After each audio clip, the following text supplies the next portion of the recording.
este também foi o exercício que nós já fizemos na aula anterior, né? Nós tratamos dele para exemplificar, e eu estou voltando ele aqui só para a gente conceituar algumas considerações que não foram feitas. Então, a gente tinha um bocal tem a área de saída menor do que a área de entrada, portanto, a velocidade de saída é maior que a velocidade de entrada, e a pressão de saída é menor do que a pressão de entrada. Dito isso, então eu sei que eu quero a área do bocal, o exercício estava me pedindo, que ele falava que o vapor entre em um bocal, opera em regime permanente, 40 bar, 400 graus Celsius e 10 metros por segundo. O escoamento se dá sem transferência de calor, então processo diabático, sem nenhuma alteração significativa de energia potencial. Na saída, o fluido se encontra a 15 bar, 665 metros por segundo, considerando vazão máxima de 2 kg por segundo. Então, o que eu quero? A área do bocal. Que considerações que eu vou fazer? Meu volume de controle é um bocal, ele está dizendo isso, né? Regime permanente, nós vamos considerar por enquanto sempre essa consideração. Depois nós vamos analisar quando que eu não posso considerá-la, mas por enquanto todos são. Processo adiabático, calor igual a zero, variação de energia potencial desprezível, e todo bocal não tem trabalho, tá? Não tem trabalho de eixo em um bocal. Trabalho de eixo a gente vai encontrar em bomba, turbina, compressor, mas não em bocal. Os dados que a gente tinha eram esses, né? Velocidade, pressão, temperatura e pressão e vazão máxima, que era constante porque eu estava considerando o estado estacionário. E eu queria saber a área final, e nós calculamos, fizemos uso inclusive da equação da continuidade, que muitas vezes nós vamos usar mesmo. Nós já falamos sobre isso lá na aula anterior. Mas então, quais são as especificidades que a gente não falou? Primeira coisa que eu quero é retomar os balanços, para que os balanços fiquem muito claros. Então, quando a gente fez aquelas considerações, a gente considerou regime permanente, uma entrada e uma saída, e bocal sempre, bocal e difusor, sempre vai ter uma entrada e uma saída. Não tem trabalho, nunca tem trabalho. Processo adiabático, isso 99% das vezes eu vou considerar um processo adiabático, mas eu posso ter alguns casos onde o processo não é adiabático. Porque eu considerar um processo adiabático, eu estou considerando que o processo foi tão rápido, né, e o gradiente de temperatura não era tão grande, e aí eu desprezo essa perda de calor ao passar por esse volume de controle. Mas eu posso ter alguns casos onde isso não é possível considerar. Então, eu vou ter lá descrito que perdeu calor e tal. Mas trabalho eu nunca vou ter. E a energia potencial desprezível, isso sempre vai acontecer, porque a variação de altura, né, por ter diminuído a área ou ter aumentado a área, é muito pequena. Então, a gente despreza, não é que ela não existe, mas a gente despreza porque ela sempre é muito pequenininha mesmo. Então, em cima disso, a gente tem o balanço de massa e o balanço de energia, são sempre os primeiros que eu vou tratar, onde eu tenho que a variação de massa com a temperatura, com o tempo, a vazão de massa com o tempo vai ser a vazão máxima de entrada menos a vazão máxima de saída, as entradas menos as saídas. Como o regime é permanente, esse termo vai a zero. Então, o que eu tenho? Que a vazão máxima da entrada menos a vazão máxima da saída é igual a zero. Então, elas são constantes. Eu vou chamar de um único M, e não mais de M1, M2, já que tem o mesmo valor. E eu sei, se eu precisar, que essa vazão máxima, pela equação da continuidade, é ρ, densidade, velocidade pela área, vezes a área. O balanço de energia, eu tenho que a variação de energia do sistema, que é energia interna, energia cinética, energia potencial do sistema, ele também vai a zero, porque é estado estacionário.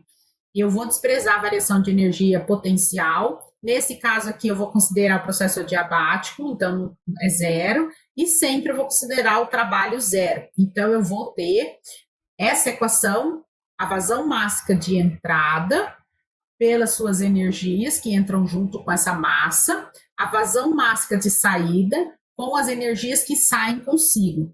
No entanto, M1 igual a M2, e então fica aqui MM, posso cancelar, porque elas estão iguais em lados de igualdade, então fica que a variação de entalpia é igual menos variação de energia cinética. Aqui eu passei essa entalpia para esse lado da igualdade, ficou H2 menos H1, que é ΔH, passei energia cinética 1 menos energia cinética 2, então fica menos delta de energia cinética.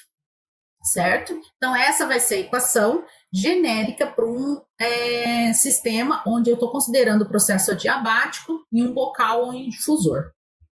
Eu ainda tenho, muitas vezes eu vou precisar, né, mesmo com todas essas considerações, de um balanço de entropia e de um balanço de exergia para responder as perguntas que são necessárias.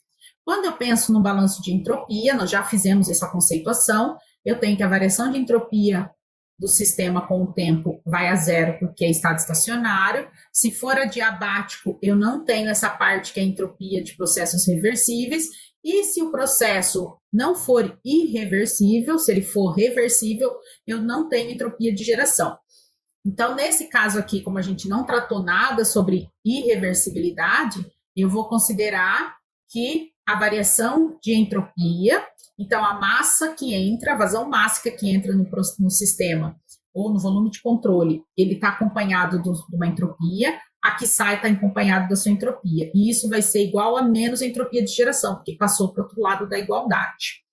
Feito isso, aqui essas massas, vazão mássicas são iguais, a gente já sabe que chama de M, fica M, delta S, S de geração. Por quê? Porque aqui estava S1 menos S2, então eu multipliquei toda a equação por menos 1. Então fica menos S1 mais S2 mais S de geração, certo? Então essa vai ser a equação que eu tenho genericamente para um bocal ou um difusor. Se o processo for reversível, a entropia de geração é zero. Então eu tenho que delta S vezes a vazão mássica é igual a zero. Portanto, o processo é isentrópico. Já que a vazão mássica não pode ser zero, porque daí eu não teria escoamento, quem tem que ser zero é o delta S. Para o delta S ser zero, a entropia de entrada tem que ser igual à entropia de saída. Por isso que o processo é isentrópico. No balanço de exergia, eu tenho já estabelecida essa equação que nós já tratamos. Se o processo estado estacionário, variação de exergia igual a zero, com o tempo. Se a gente despreza a energia potencial, esse termo vai a zero. Se a gente considera processo adiabático, esse termo vai a zero. Então, a gente tem como resposta, né, dessas simplificações que a parte de exergia física, onde eu tenho aqui toda a variação de entalpia com entropia, mais a variação de energia cinética, que é o que sobra dessa parte aqui, eu vou ter a entropia de geração pela temperatura do ambiente. E isso aqui é a destruição exergética.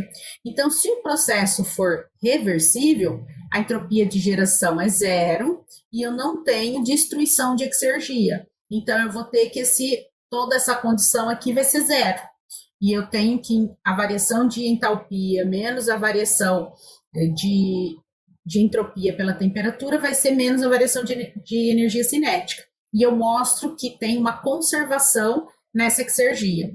A exergia ela não é conservativa no caso de eu ter um processo irreversível, que são todos os processos reais, na verdade. Por isso que a gente fala que a exergia não é conservativa, porque aí eu tenho uma perda de exergia em termos da entropia de geração.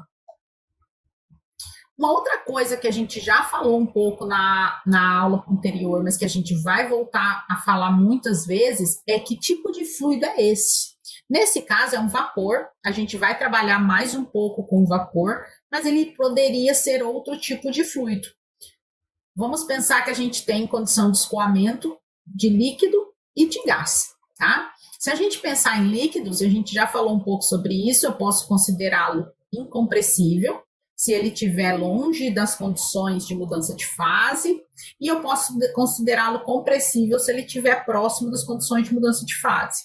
A fase gasosa eu ainda posso simplificar como um gás ideal, ou eu posso não poder fazer essa simplificação e ter que considerar as forças intermoleculares vigentes e usar as equações de estado de um gás real. E é isso que nós vamos tratar assim ao longo do curso. Nesse momento nós vamos falar um pouco mais de vapor, para poder ter expertise, né, de tirar dados de uma tabela de vapor, já que água é um fluido universal, é tratado em quase todos os processos, então o uso adequado da tabela de vapor é muito importante para o engenheiro. E dessa forma a gente vai fazer um exercício agora, detalhadamente, usando principalmente a tabela de vapor. A gente vai fazer um exercício de volume de controle de mudança de área, mas, nesse caso, o nosso objetivo principal é coletar dados da tabela de vapor mesmo.